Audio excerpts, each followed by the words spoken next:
every guttural battle cry on the battlefields of Middle-earth, behind every blood-stained sword wielded by the Orcs, lies a question that J.R.R. Tolkien himself wrestled with for decades.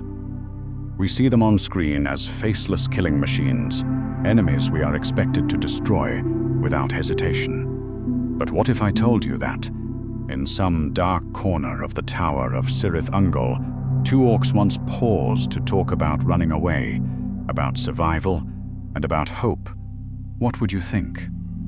Would that be the betrayal of a monster, or the faint cry for help of a corrupted living being? Today, on the Mythos Archive, we will seek answers to the cursed fate of the most unfortunate creatures in Middle-earth. To understand why that small moment carries such philosophical weight, let us step back and look at the bigger picture of this army of darkness.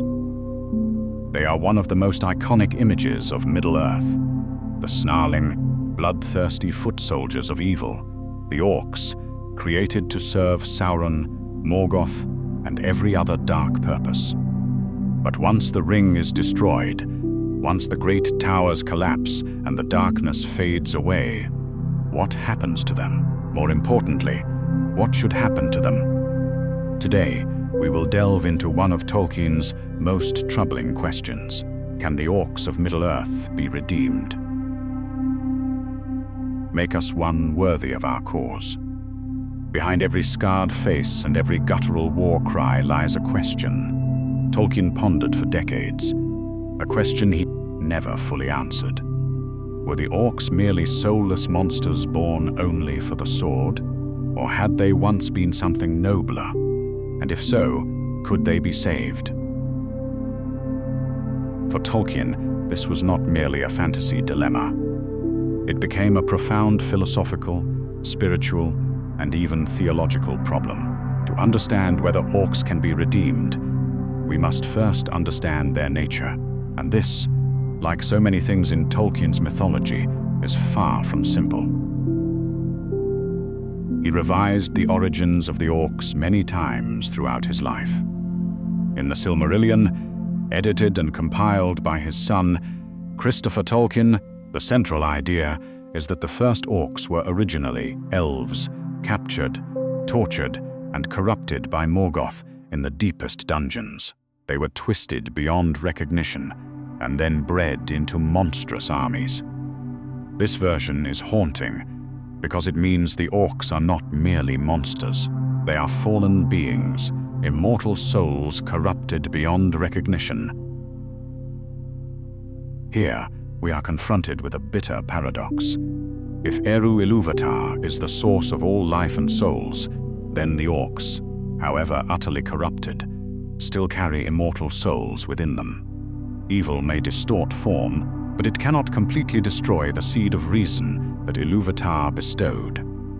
Therefore, the wickedness of the Orcs is not their true nature, but rather a curse imposed upon them from without. Yet Tolkien himself was never entirely comfortable with this idea. In his letters and unpublished manuscripts, he struggled with its implications. Could a soul, no matter how twisted, truly be beyond hope? Was Morgoth actually powerful enough to create life, or was he merely corrupting what already existed? Tolkien emphasized that the existence of Orcs was not an act of creation, but a malicious mockery of Ilúvatar's work. Every Orc is a parody of the forms of elves and men. When they laugh, they imitate laughter. When they speak, they imitate language. It is this very mockery that makes their redemption seem impossible in the eyes of the heroes, for their existence itself is an insult to the world's original beauty. So were they fallen elves, corrupted men, or creatures entirely without souls? Tolkien never provided a final answer, but each version alters the stakes. If Orcs are rational beings, then logic compels us to acknowledge that they possess a fear, and therefore they are moral beings capable of choice. This made Tolkien uneasy. He did not want a world in which Orcs attended Sunday school and reformed themselves because that did not fit the moral structure of his legendarium. To ease this tension, he proposed alternative theories. Orcs might simply be soulless beasts, biological machines manipulated by the will of their masters. In this version, they possess no free will.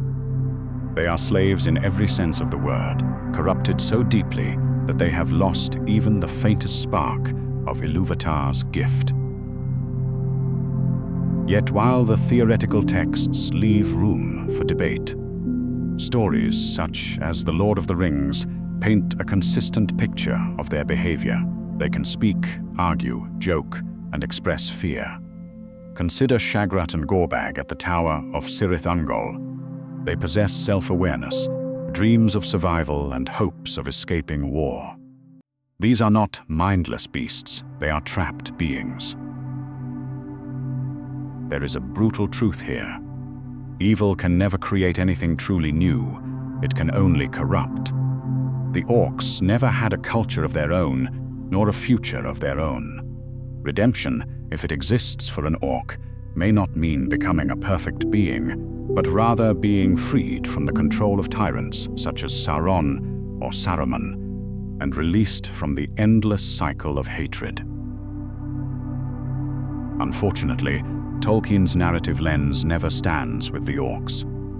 Frodo shows mercy to Gollum, but no one extends that same mercy to an Orc. They are never given the opportunity to try to change. In the end, perhaps Tolkien's refusal to give us a definitive answer regarding the fate of the Orcs is not a flaw, but an honest reflection of human nature itself. Orcs are a mirror reflecting the darkest things we have ever done to one another: corruption, fear, and domination. If we believe that evil can be redeemed, then we must confront a harsh reality. Redemption does not begin with grace bestowed from above, but with the choice of the cursed individual. And that is a choice the Orcs were never allowed to make. Perhaps the greatest tragedy of Middle-earth does not lie in the deaths of its heroes, but in the existence of beings who were denied the right to become truly human from the very moment they first opened their eyes to the world. Thank you for joining me as we ventured into the darkest corners of Middle-earth. If you enjoyed this content, please consider supporting the channel so that we can continue creating even more in-depth videos. Goodbye, and I look forward to seeing you again in future episodes on the Mythos Archive.